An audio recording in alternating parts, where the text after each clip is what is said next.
Hello everyone, welcome back to my channel coaching. Spelling mistake ಇಲ್ಲದೆ English ಹೇಗೆ ಈಸಿಯಾಗಿ ಓದಬೇಕು ಮತ್ತು ಬರೆಯಬೇಕು ಎಂಬ ಸೀರೀಸ್ನಲ್ಲಿ ನಡೆಯುವ ಈ ಕ್ಲಾಸಿಗೆ ಎಲ್ಲರಿಗೂ ಸ್ವಾಗತ. ಇವತ್ತು ಹೋಮೋಫೋನ್ಸ್ ಎಂಬ ವಿಷಯದಲ್ಲಿ ಹೇಳಲಿಕ್ಕೆ ಇಷ್ಟಪಡುತ್ತೇನೆ. ಒಂದೇ ಥರ ಉಚ್ಚಾರಣೆ ಇರುವ ಪದಗಳು ಅದಕ್ಕೆ ಮೀನಿಂಗ್ಸ್ ಡಿಫ್ರೆಂಟ್ ಆಗಿ ಬರುತ್ತದೆ. ಅದೇ ಥರ ಪದಗಳಿಗೆ ಜನರಲ್ ಆಗಿ ಹೋಮೋಫೋನ್ಸ್ ಎಂದು ಹೇಳುತ್ತದೆ. ಇದೆಲ್ಲ ಓದುವಾಗ ಅದೇ ಒಂದೇ ಪದವೇ, ಓದುವುದು ವರ್ಡ್ಸ್ ಮೀನ್ಸ್ ಪ್ರೊನೌನ್ಸಿಯೇಷನ್, ಅದರ ಉಚ್ಚಾರಣೆ ಎಲ್ಲ ಒಂದೇ, ಆದರೆ ಅದರ ಮೀನಿಂಗ್ಸ್ ಎಲ್ಲ ಬೇರೆ ಬೇರೆ. ನೋಡಿ, MALE ಮೇಲ್, ಇದು SIMAIL mail, BY by, BUY buy, SEAC SEE ಸಹ ಸಿ ಓದ್ತದೆ, NEW ನ್ಯೂ, KNEW ಸಹ ನ್ಯೂ ಓದ್ತದೆ, EYEI ಇದು ಸಹ ಐ, RIGHT ರೈಟ್, WRITE ಸಹ ರೈಟ್ ಓದುತ್ತದೆ.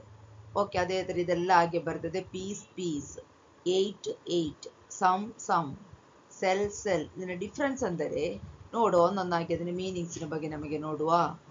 MALE ಮೇಲ್ ಎಂದರೆ ಹುಡುಗ ಅಲ್ಲದೆ ಬೋಯ್ಲಕ. MAIL mail, post. BY by, ಹತ್ತಿರ. BUY ಬೈ, ತಕ್ಕೊಳ್ಳುವುದು, ಸಾಮಾನ ತಕ್ಕೊಳ್ಳಿಕ್ಕೆ ಬೈ ಹೇಳ್ತದೆ. SEAC ಸಮುದ್ರ, SEEC ನೋಡುವುದು. NEW ನ್ಯೂ, ಹೊಸತು. KNEW ನ್ಯೂ, ತಿಳಿಯುವುದು. EYEI ಕಣ್ಣು. ಹೀಗೆ ಐ ಬರೆಯುವಾಗ ಅದರ ಮೀನಿಂಗ್ ನಾನು. RIGHT ರೈಟ್, ಬಲಭಾಗ. WRITE ರೈಟ್, ಬರೆಯುವುದು. ಅದೇ ಥರ PIECE ಪೀಸ್, ತುಂಡುಗಳು. PEACE ಪೀಸ್, ಸಮಾಧಾನ. ATE 8 ತಿನ್ನುವುದು. EIGHT 8 number 8. SUM ಸಮ್, ಕೂಡಿಸಿ ಅನಂತರ ಸಿಕ್ಕುದು ಆನ್ಸರೇ ಸಮ್. ಪ್ರಾಬ್ಲಮ್ಸ್ ಮಾಡುವಾಗ, ಮ್ಯಾಥ್ಸ್ ಮಾಡುವಾಗ ಕೂಡಿಸಿ ಬರೆಯುವಾಗ ಅದನ್ನು ಸಿಕ್ಕುದು answer SUM sum. SOME some ಅಂದರೆ ಸ್ವಲ್ಪ. SELL cell,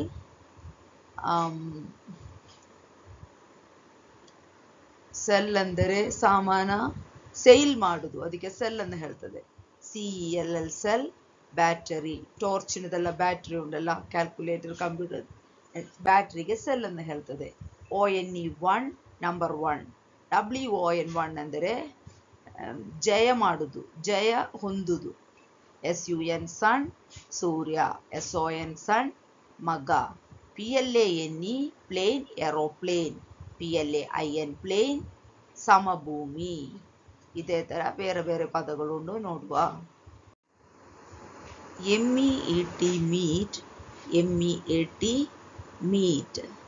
HAIR hair, HARE hair.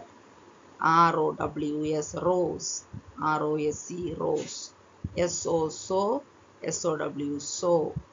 FLOUR flour, FLOOR floor. OUR HOUR R.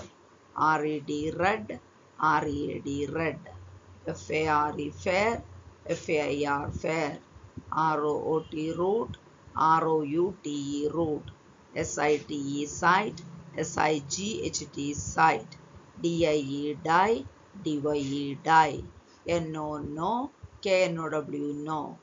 RITE rite, RIGHT right. SCENE scene, SEEEN seen. ಇದೇ ಥರ ಪ್ರಾಕ್ಟೀಸ್ ಮಾಡಬೇಕು. ಇದೇ ಥರ ವರ್ಡ್ಸಿಗೆ ಉಚ್ಚಾರಣೆ ಒಂದೇ, ಆದರೆ ಅದನ್ನ ಮೀನಿಂಗ್ಸ್ ಬೇರೆ, ಅದು ಸ್ಪೆಲ್ಲಿಂಗ್ಸ್ ಸಹ ಬೇರೆ. ಇದೇ ಥರ ಪದಗಳಿಗೆ ಹೋಮೋಫೋನ್ಸ್ ಅಂತ ಹೇಳ್ತದೆ.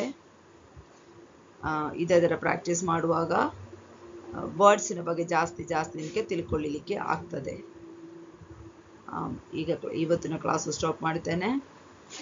ಹೆಚ್ಚಿನ ಮಾಹಿತಿಗಾಗಿ ಈ ಚಾನಲ್ ಸಬ್ಸ್ಕ್ರೈಬ್ ಮಾಡಿ ಮತ್ತು ಶೇರ್ ಮಾಡಿ, ಸಬ್ಸ್ಕ್ರೈಬ್ ಮಾಡಿ. ದೇವರ ಆಶೀರ್ವಾದ ನಿಮ್ಮೊಂದಿಗೆ ಇರಲಿ. ಧನ್ಯವಾದಗಳು. God bless you.